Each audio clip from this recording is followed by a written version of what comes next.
ಬಾರಿ ಬಜೆಟ್ ಅಲ್ಲಿ ಏನಾದರೂ ಹೊಸ ಜಿಲ್ಲೆ ರಚನೆ ಬಗ್ಗೆ ಇಲ್ಲ ಹೊಸ ಜಿಲ್ಲೆ ರಚನೆ ಎಲ್ಲ ಅದರ ಆಶೆ ಇದೆ ಆಗ್ತದೆ ಅಂತ ಇವತ್ತಂತ ಹೇಳಲಿಕ್ಕೆ ಆಗೋಲ್ಲ. ಪ್ರಯತ್ನ ಮಾಡ್ತೀವಿ, ಆಗ್ಬೇಕಂತ ನಮ್ಮ ಆಸೆ ಇದೆ. ಯಾಕಂದ್ರೆ ದೊಡ್ಡ ಜಿಲ್ಲೆ ಇದೆ, ಆದರೆ ಒಳ್ಳೇದು. ಏನು ಯಾಕೆ ಸರ್ ಅದೇ ಮುಂದಕ್ಕೆ ಆಗ್ತಾ ಹೋಗ್ತಾ ಇದೆ? ಏನು ವಿಳಂಬಕ್ಕೆ ಏನು ಕಾರಣ? ಏನು ಕಾರಣ ಏನಿಲ್ಲ, ಅದಕ್ಕೂ ಕಾರಣ ಏನಿಲ್ಲ. ಎಲ್ಲ ರೀತಿಯಿಂದ ಒಮ್ಮತ್ತು ಬರಬೇಕಷ್ಟೇ.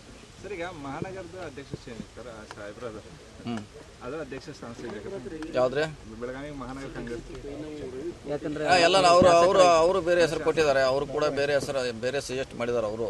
ಸೊ ಎಲ್ಲ ಚೇಂಜ್ ಆಗ್ತವೆ, ಯಾಕಂದ್ರೆ ಆಲ್ರೆಡಿ ಡ್ಯೂ ಆಗಿದೆಯಲ್ಲ. ಪಕ್ಷದ ಇನ್ನಷ್ಟು ಬಲಗೊಳಿಸುವಂಥ ದೃಷ್ಟಿಯಿಂದ KPCC ಸಾರೈತೆ.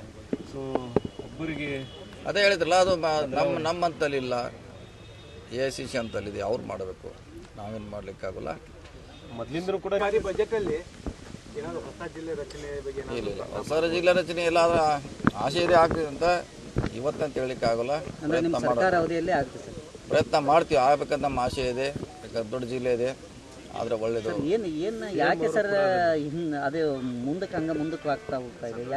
ಏನು ವಿಳಂಬಕ್ಕೆ ಏನು ಕಾರಣ? ಏನು ಕಾರಣ ಏನಿಲ್ಲ, ಅದಕ್ಕೂ ಕಾರಣ ಏನಿಲ್ಲ. ಎಲ್ಲ ರೀತಿಯಿಂದ ಒಮ್ಮತ್ತು ಬರಬೇಕಷ್ಟೇ. ಸರ್, ಈಗ ಮಹಾನಗರದ ಅಧ್ಯಕ್ಷ ಸರ್ ಸಾಹೇಬ್ರದ ಅದು ಅಧ್ಯಕ್ಷ ಸ್ಥಾನ ಯಾವ್ದ್ರೆ ಬೆಳಗಾವಿ ಮಹಾನಗರ ಕಾಂಗ್ರೆಸ್ ಯಾಕಂದ್ರೆ ಎಲ್ಲ ಅವರು ಬೇರೆ ಹೆಸರು ಕೊಟ್ಟಿದ್ದಾರೆ. ಅವರು ಕೂಡ ಬೇರೆ ಹೆಸರು ಬೇರೆ ಸಜೆಸ್ಟ್ ಮಾಡಿದ್ದಾರೆ ಅವರು. ಸೊ ಎಲ್ಲ ಚೇಂಜ್ ಆಗ್ತವೆ, ಯಾಕಂದ್ರೆ ಆಲ್ರೆಡಿ ಡ್ಯೂ ಆಗಿದೆಯಲ್ಲ. ಪಕ್ಷದ ಇನ್ನಷ್ಟು ಬಲಗೊಳಿಸುವಂಥ ದೃಷ್ಟಿಯಿಂದ KPCC ಸಾರೈತೆ. ಸೊ ಒಬ್ಬರಿಗೆ ಅದೇ ಹೇಳಿದ್ರಲ್ಲ, ಅದು ನಮ್ಮಂತಲ್ಲಿಲ್ಲ, AICC ಅಂತಲ್ಲಿದೆ, ಅವ್ರು ಮಾಡಬೇಕು, ನಾವೇನು ಮಾಡ್ಲಿಕ್ಕಾಗಲ್ಲ. ಮೊದಲಿಂದಲೂ ಕೂಡ